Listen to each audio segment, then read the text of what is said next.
Si no podemos escoger a Dios, ¿cómo entonces somos salvos? Y si somos salvos, ¿quiénes son los escogidos de Dios? En este episodio de hoy del podcast Firmemente Arraigados, abordaremos este tema.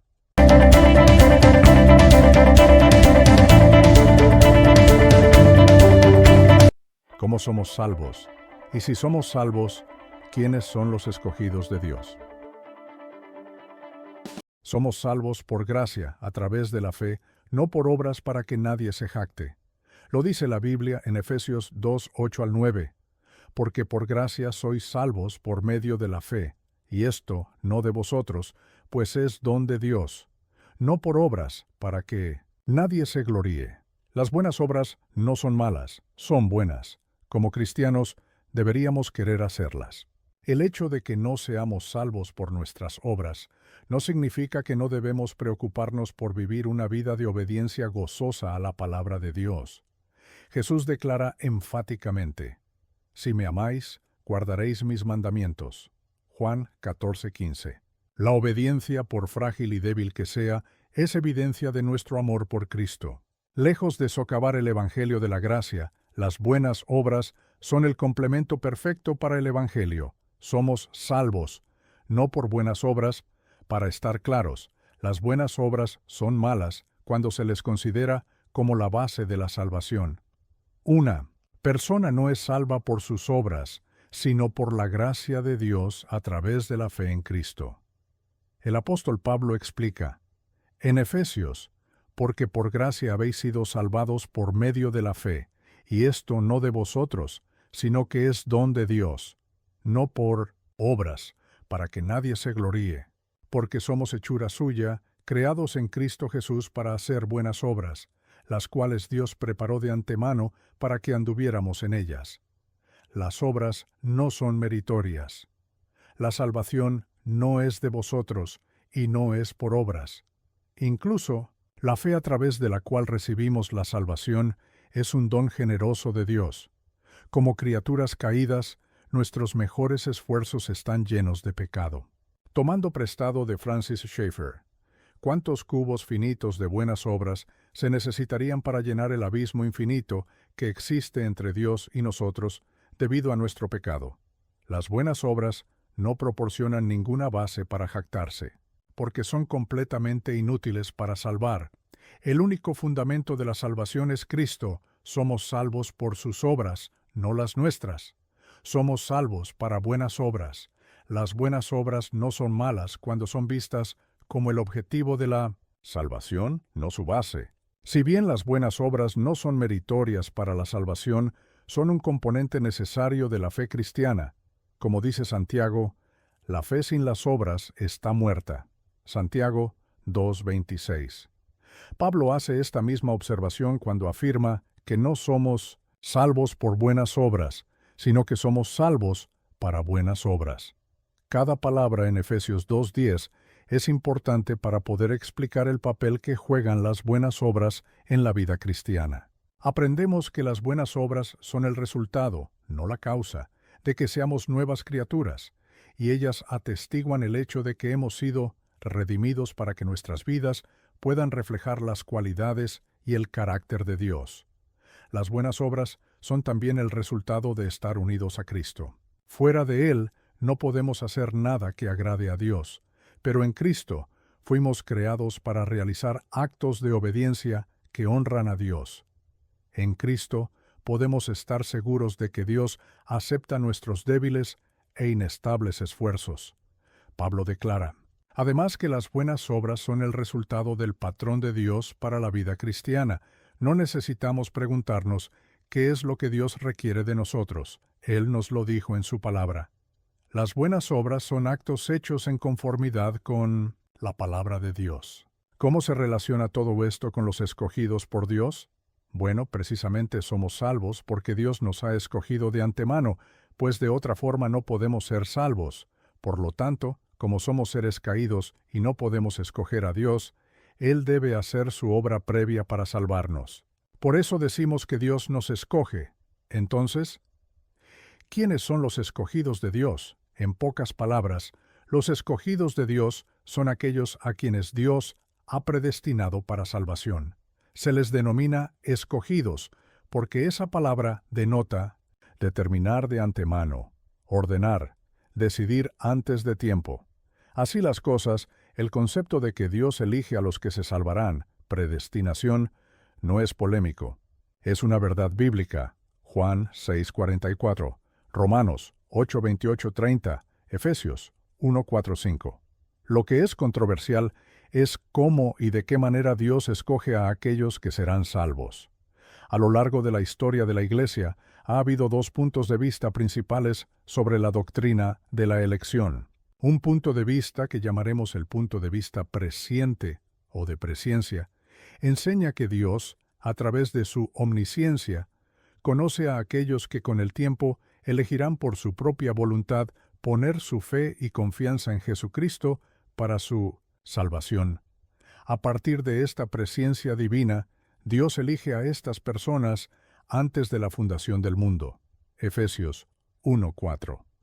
El segundo punto de vista principal es el agustiniano, que básicamente enseña que Dios no solo elige divinamente a aquellos que tendrán fe en Jesucristo, sino que además también concede divinamente a estos individuos la fe para creer en Cristo.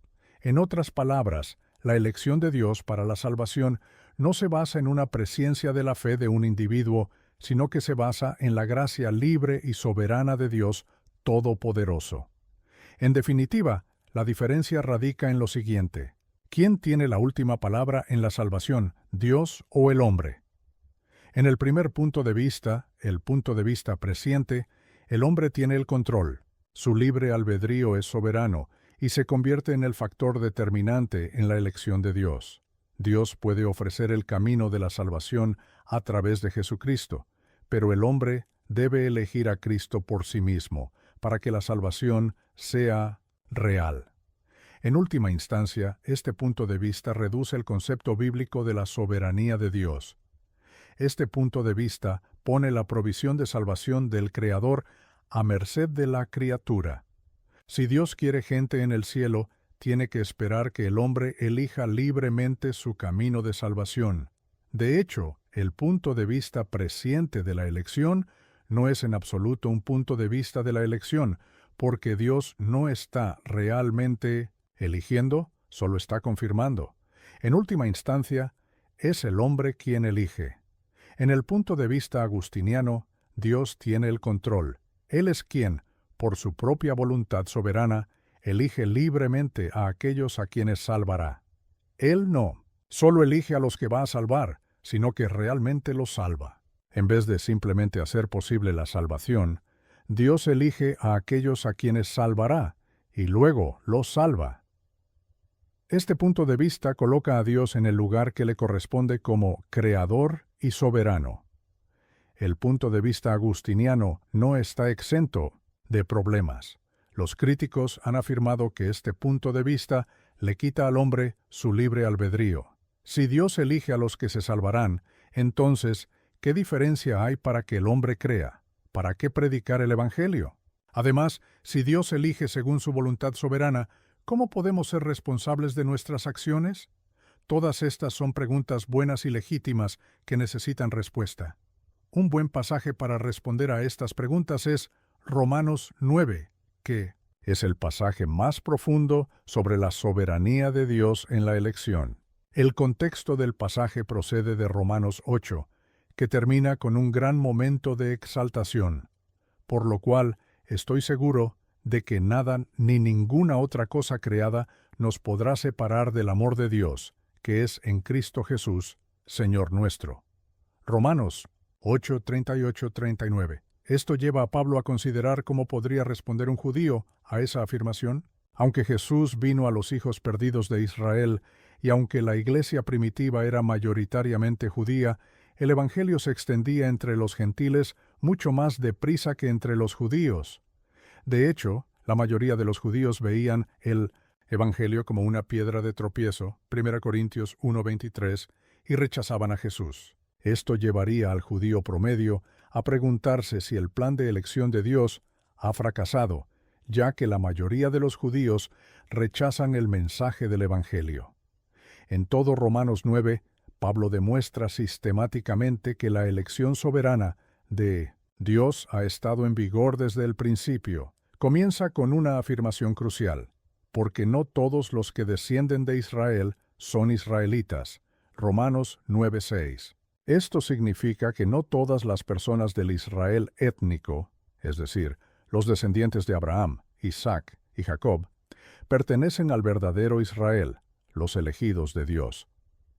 Repasando la historia de Israel, Pablo muestra que Dios eligió a Isaac sobre Ismael y a Jacob sobre Esaú. Por si acaso alguien pensara que Dios eligió a estas personas basándose en la fe o en las buenas obras que harían en el futuro, Pablo añade, pues no habían Jacob y Esaú aún nacido, ni habían hecho aún ni bien ni mal, para que el propósito de Dios conforme a la elección permaneciese, no por las obras, sino por el que llama. Romanos 9:11. En este momento, uno podría tener la tentación de acusar a Dios de obrar injustamente. Pablo se anticipa a esta acusación en el 20:14, afirmando claramente que Dios de ninguna manera es injusto. Tendré misericordia del que yo tenga misericordia, y me compadeceré del que yo me compadezca. Romanos 9:15. Dios es soberano sobre su creación. Es libre de elegir a quienes quiera elegir, y también tiene libertad para ignorar a quienes quiera ignorar. La criatura no tiene derecho a acusar al Creador de ser injusto. La simple idea de que la criatura pueda juzgar al Creador es absurda para Pablo, y también debería serlo para todo cristiano. El resto de Romanos 9 confirma este argumento.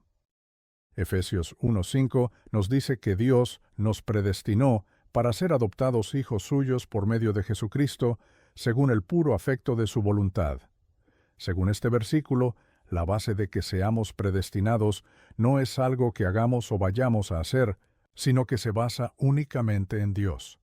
Esta predeterminación se basa en su soberanía, carácter inmutable, Malaquías 3:6, presciencia, Romanos 8:29, 11:2, amor, Efesios 1:4-5, y plan y agrado, Efesios 1:5. El deseo de Dios es que todos se salven y lleguen al arrepentimiento, 1 Timoteo 2:4, 2 Pedro 3:9. Él ofrece la salvación a todos, Tito 2:11, y se ha manifestado a todos para que todos estén sin excusa, Romanos 1:19, 20. Tanto la predestinación como la responsabilidad personal son verdaderas. Dios tiene todo el control, y la humanidad toma decisiones y es totalmente responsable de ellas. La Biblia no las presenta como verdades irreconciliables, como hacen a veces las tradiciones teológicas. Si Dios eligió a los que conocía de antemano, sabemos que Él conoce su creación antes de que exista y que determina cosas importantes de su creación. Si Dios es lo suficientemente grande como para ser el creador de todo, entonces Él no está perplejo por la mutua existencia de su soberanía y la voluntad humana, la elección y la responsabilidad. Esperamos que este episodio haya sido de aprendizaje y edificación para ti. Procuremos buscar en la palabra de Dios la sabiduría necesaria para entender las verdades acerca de la soberanía y responsabilidad humana, las cuales son doctrinas que se encuentran en la Biblia. Esto ha sido Firmemente Arraigados Podcast.